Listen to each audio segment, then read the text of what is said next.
GH is here. We got a lot of MMO news this week. It's January 16 and this is your MMO news of the week. Timestamps, guys.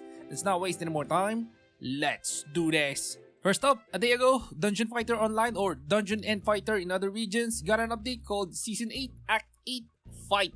This update introduced two main additions. The first is the Female Fighter Renewal, which includes updates to the sprites and skill effects of certain female classes such as Nen Master, Striker, Brawler, and Grappler. Additionally, the game received the Azrahan Mu God of Mist Hard mode, accessible in the existing God of Mist raid channel. Next up, Aion Classic Europe devs just unveiled the 2025 roadmap for the game. The first half of the year includes updates focused on events like the return of Wildcard and Deathbringer PvP events, an Easter event in April, and a second anniversary celebration. There will also be a server merge combining Atrea and Tahabata, followed by an event allowing permanent class changes. In the second quarter, update 7.3 is planned, introducing two new dungeons, new items including wings, class balance adjustments, and quality of life improvements. If you want to know more about this roadmap, you can check it out at Aion Classic Europe's YouTube channel. They have a 1-hour video about their 2025 roadmap.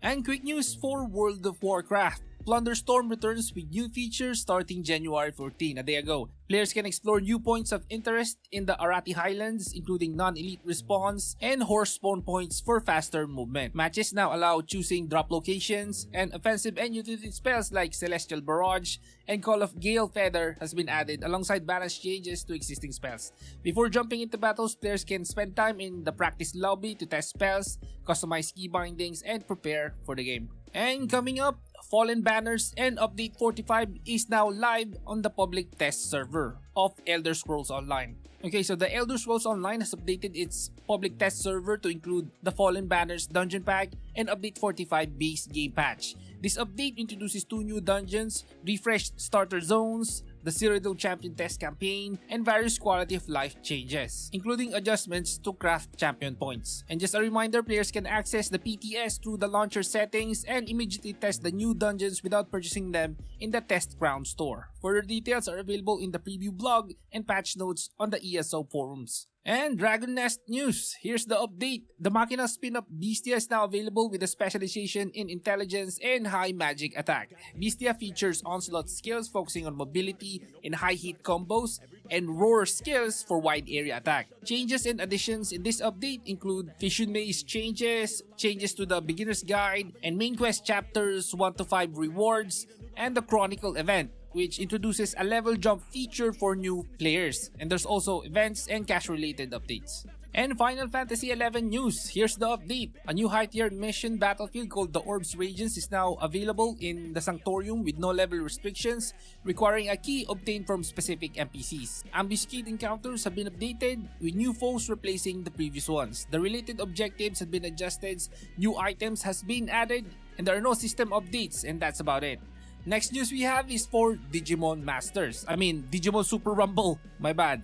And turns out they're upgrading their game to Unreal Engine 5. Yes, from Unreal Engine 4, they're upgrading the game to Unreal Engine 5. Is this for the better or will this increase system requirements? We will see. And yeah, the game update will also include Toy Agmon, Deputymon, and Shine Greymon. Other changes include the usual rotation of Field Raid, now it's Parrotmon. There's also addition to Digivolution scenes, inventory changes, and balance to drop rate of some Digicores. And just a reminder guys that the Taipei game show is scheduled January 23 to 26, and some notable MMOs will appear there. The only one I can confirm for sure is Ragnarok Online. Gravity is going to be there for their RO Land exhibit, and it will show Ragnarok Online Episode 20, Ragnarok Origin if I'm correct, Ragnarok Online 0, and their newest addition to the never-ending Ragnarok mobile games, Ragnarok 3. There should be more MMOs there, but most probably mobile MMOs, and we'll see when the event takes place. And now, LaTale news. They got a new update with the Stella patch, introducing new areas like Glaston Central Plaza and La Chouette Slums.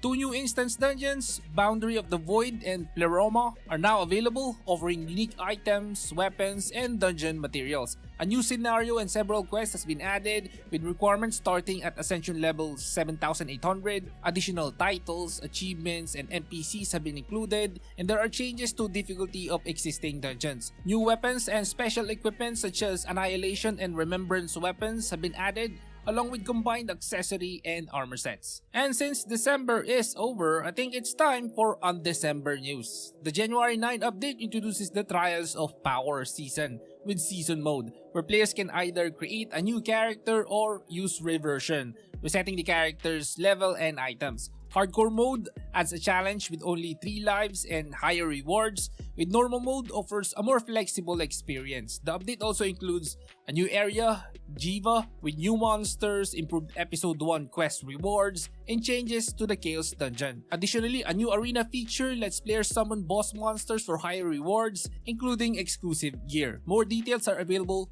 on the Undecember website. And next news we have is for closers. The January 15 update introduces a new chapter area, Martyr's Hill, which can be accessed after clearing the Day the Sky Opens mission, with the character level 95 or higher. Yunria's mission, Epilogue, or unlocks the new chapter, and players can begin the new chapter mission by starting Exodus from the Pigeon NPC in the Origin Wheel. The update also adds new sector content in Martyr's Hill, along with related achievements, crew reputation, daily weekly missions, and a farming and growth guide. Additionally, the update brings 2 new battle programs, the Assassin of the Pole and Triss Wrathful Radiance, available after clearing the Scenery Beyond the Gate mission.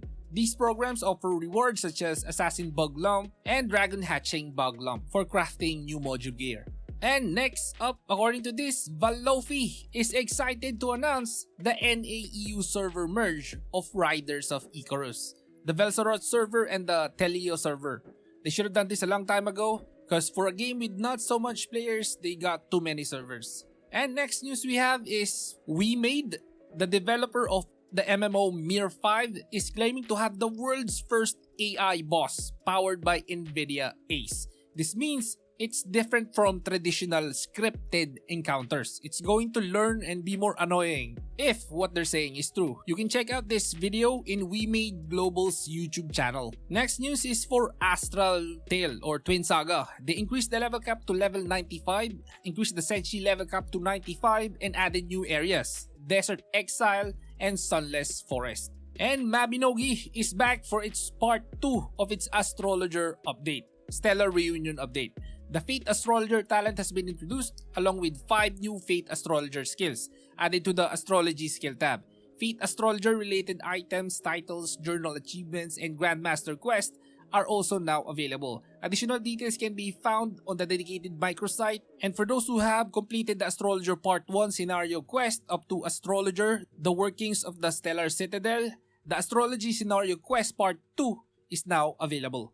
And finally, we got some news for Blade and Soul Neo. For a moment there, I thought it's not gonna happen. Anyway, pre-registration is now open for the game, and players can get special cosmetic items as rewards, including a Moonlight costume and 2 mystery weapon boxes. Additionally, pre-order packages are available, and you can register at bladeandsoul.com. And coming up, Diablo 4's new update, Season of Witchcraft, begins January 21. The update introduces a seasonal questline where players will uncover the mystery behind the missing heads of the Tree of Whispers. Players will also gain witchcraft powers, which enhance existing abilities as they ally with a group of witches from Hawazar. In addition, the updates includes the new armory feature for easier build swapping, updated runes for Vessel of Hatred owners, new uniques, legendary aspects, and a new pet in the season journey. The update also takes into account feedback from the December 2.1 public test realm for future seasons. And Broken Ranks news. The game is set to receive a major update with the introduction of the Hvar Wilderness,